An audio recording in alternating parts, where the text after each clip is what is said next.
சமூக சொந்தங்களுக்கு வணக்கம். மீண்டும் மற்றொரு காணொலியில் உங்களை சந்திக்கின்றேன். இந்த காணொலியில் நாங்கள் பார்க்க இருக்கின்ற விடயம் சீனாவில் நிலச்சரிவு பேரழிவு, கொதிக்கும் அரபிக்கடல், ஐரோப்பாவில் மரண ஓலம், ஸ்பெயினிலும் அசுர தீப்பரவல், இவை பற்றித்தான் விரிவாக பார்க்க இருக்கின்றோம். அதாவது உலகின் பல பகுதிகளில் தீவிர வானிலை மாற்றங்களும் இயற்கை பேரிடர்களும் அடுத்தடுத்து பதிவாகி வரும் நிலையில் கனமழை, வெள்ளம், நிலச்சரிவு, காட்டுத்தீ மற்றும் கடுமையான வெப்பநிலை ஆகியவை பல நாடுகளின் இயல்பு வாழ்க்கைகளை பாதித்திருக்கின்றது.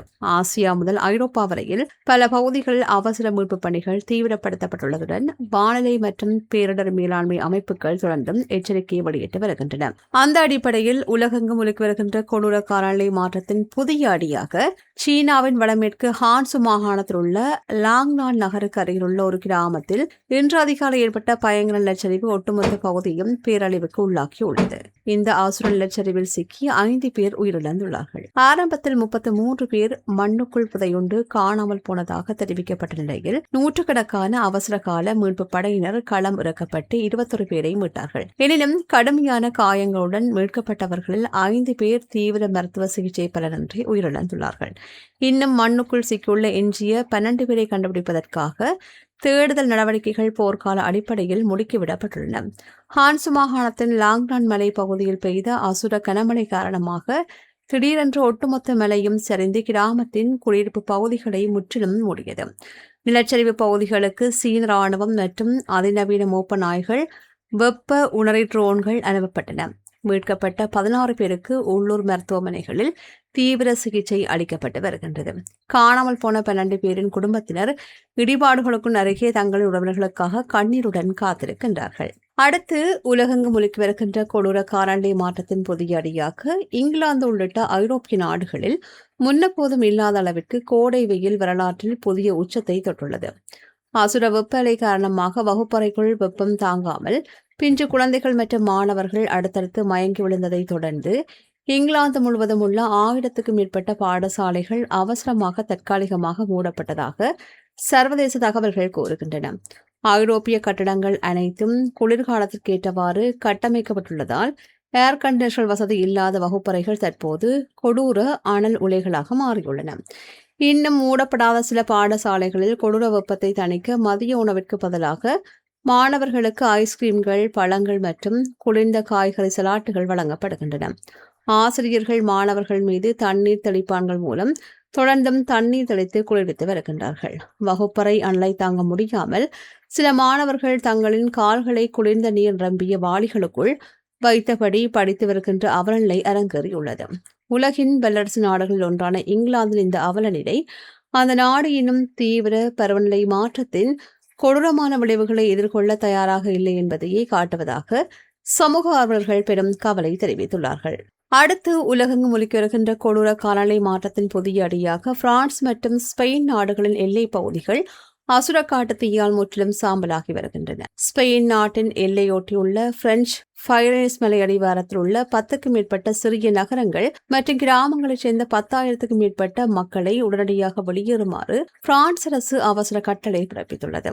பெர்பிக்னா நகருக்கு அருகில் உள்ள ட்ரெவிலாக் பகுதியில் பரவியுள்ள இந்த அசுர காட்டுத்தீ இதுவரையில் 4,600 ஹெக்டேருக்கும் அதிகமான பரப்பளவை சாம்பலாக்கியுள்ளது. பலத்த காற்று வீசி வருவதன் காரணமாக இந்த தீ நாக்குகள் குடியிருப்புகள் பகுதிகளை நோக்கி மிக அதிகமாக பாய்ந்து வருவதாக உள்நாட்டு மக்கள் பெரும் அதிர்ச்சி வெளியிட்டுள்ளார்கள். பிரான்சில் ஏற்பட்டுள்ள இந்த அசுர காட்டு தீயை கட்டுப்படுத்தும் நோக்கில் ஐரோப்பிய ஒன்றியத்தின் அவசர உதவி திட்டத்தின் கீழ் சைப்ரஸ் மற்றும் ஸ்வீடன் ஆகிய நாடுகளிலிருந்து 4 விசேட தீயணைப்பு விமானங்கள் பிரான்சுக்கு அவசரமாக அனுப்பப்பட உள்ளதாக ஐரோப்பிய ஆணையத்தின் தலைவர் ஊர்சுலா வெண்டர்லேயன் அதிகாரப்பூர்வமாக அறிவித்துள்ளார். ஸ்பெயினின் லெஸ் ஹவாரேஸ் இயற்கை வலயத்தில் சுமார் 2,200 ஹெக்டேர் நிலப்பரப்பு தீயினால் முற்றிலுமாக அளிக்கப்பட்டுள்ளதுடன் ஆஸ்ட்ரலன் மாகாணத்தில் உள்ள தேசிய பூங்கா பகுதிக்குள் தீ பரவியதை அடுத்து 500க்கும் மேற்பட்ட மக்கள் வெளியேற்றப்பட்டார்கள். பிரான்ஸ், போர்ச்சுகல் மற்றும் ஸ்பெயின் ஆகிய நாடுகளில் இந்த வாரத்தில் வெப்பநிலை 40°C தாண்டும் என்று வானிலை நிபுணர்கள் எச்சரித்துள்ளார்கள். இதேவேளை இந்தியாவின் பொருளாதார தலைநகரான மும்பை மற்றும் மகாராஷ்டிராவின் கடலோர பகுதிகள் தென்மேற்கு பருவமழையின் கொடூர அசுர வடிவத்தால் முற்றிலும் ஸ்தம்பித்துள்ளன. கடந்த 48 மணி நேரத்தில் கிழக்கு புறநகர் பகுதிகளில் மட்டும் 3,800 மில்லிமீட்டர் வரலாறு காணாத கொடூர மழை கொட்டி தீர்த்துள்ளது. வான்வழி தாக்குதல்களுக்கு நிகரான இந்த இயற்கை சீற்றம் மற்றும் கண்டாலா மலைப்பாதை அசுர லட்சரிவில் சிக்கி இதுவரையில் 8 பேர் பலியாகியுள்ளார்கள். நிலைமையின் தீவிரத்தை கருத்தில் கொண்டு அரபிக்கடலுக்குள் ஜூலை 10 வரையில் மீனவர்கள் செல்ல இந்திய வானிலை ஆய்வு மையம் அதிரடி தடை விதித்துள்ளதுடன் அனைத்து துறைமுகங்களிலும் உள்ளூர் எச்சரிக்கை சமிக்ஞை எண்கூண்டை அவசரமாக ஏற்றியுள்ளது. மும்பை புனே விரைவுச் சாலையின் கண்டாலா மலைப்பகுதியில் ஏற்பட்ட அசுர நிலச்சரிவால் பிரமாண்டமான பாறைகள் விழுந்து போக்குவரத்து முற்றிலும் முடங்கியுள்ளது.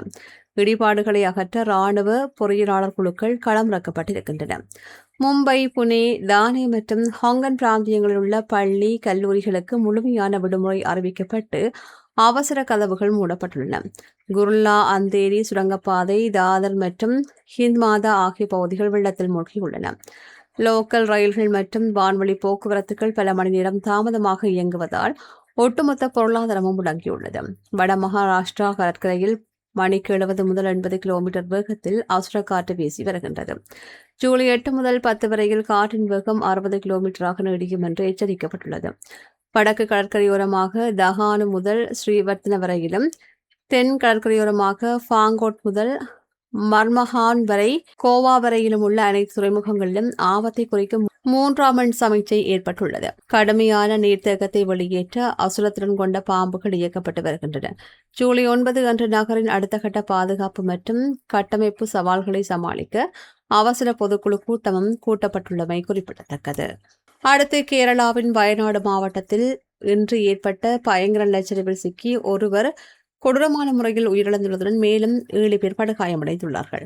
வயநாடு மாவட்டத்தின் மேம்பாடிக்கு அருகிலுள்ள கல்லடியில் மலப்புரம் மற்றும் வயநாடு மாவட்டங்களை இணைக்கும் அதிமுக்கிய சுரங்கப்பாதை சாலை திட்டப் பணிகள் இடம்பெற்று வந்த கல்லடியில் உள்ள மீனாட்சி பாலத்திற்கு அருகே இந்த நிலச்சரிவு ஏற்பட்டது. கட்டுமான பணியில் இருந்த சுரங்கப்பாதை ஊழியர்களை ஏற்றிச் செல்லும் சில வாகனங்கள் மற்றும் கனரக இயந்திரங்கள் இந்த நிலச்சரிவில் சிக்கி முற்றிலுமாக சேதமடைந்துள்ளன. இது ஒரு இயற்கையான நிலச்சரிவு அல்ல, இது முற்றிலும் மனிதனால் உருவாக்கப்பட்ட நிலச்சரிவு என்று கேரள வேளாண்துறை அமைச்சர் சித்தி குற்றம் சாட்டியுள்ளார். சுரங்கப்பாதை கட்டுமான திட்டத்திலிருந்து தோண்டியிருக்கப்பட்ட மண் மற்றும் சேறு அறிவியல் பூர்வமற்ற முறையில் கொட்டப்பட்டதே இந்த நிலச்சரிவுக்கு காரணம் என்று அவர் வாதிட்டார். இதுபோன்ற அனர்த்தம் நடப்பதற்கான அறிகுறிகள் முன்னரே தெரிந்ததாகவும் கொங்கன் ரயில்வே அதிகாரிகளின் கூட்டங்களில் இதுகுறித்து எச்சரிக்கைகள் எழுப்பப்பட்டும் எந்தவொரு திருத்த நடவடிக்கைகளையும் எடுக்கப்படவில்லை என்றும் அவர் சாடியுள்ளார். குறித்த சம்பவத்தை தொடர்ந்து முதலமைச்சர் வி.டி. சதீஷன் அவசரகால கூட்டத்தை கூட்டி வருவாய் அமைச்சர் A.P. அனில்குமார் மற்றும் அமைச்சர் டி. சித்திக் ஆகியோரை உடனடியாக வயநாடுக்கு விரைந்து மீட்பு பணிகளை ஒருங்கிணைக்க உத்தரவிட்டுள்ளார். இவை சமீபத்தில் வெளியான செய்திகளின் தொகுப்பாக காணப்படுகின்றன. செய்திகள் பற்றிய உங்களுடைய கருத்துக்களை கீழே இருக்கும் கமெண்ட்ஸ் பக்கத்தில் மறக்காமல் பதிவிடுங்க. மீண்டும் மற்றொரு காணொளியில் உங்களை சந்திக்கின்றேன். நன்றி. இது போன்ற பல செய்திகளை தெரிந்து கொள்ள நம்முடைய சமூக மீடியா யூடியூப் சேனலை சப்ஸ்கிரைப் செய்து அருகில் உள்ள பெல் பட்டனை கிளிக் செய்யுங்கள். மேலும் செய்திகளை உடனுக்குடன் தெரிந்து கொள்ள சமூகமீடியா.com என்ற இணையதளத்தின் வாயிலாக எங்களுடன் இணைந்திருங்கள்.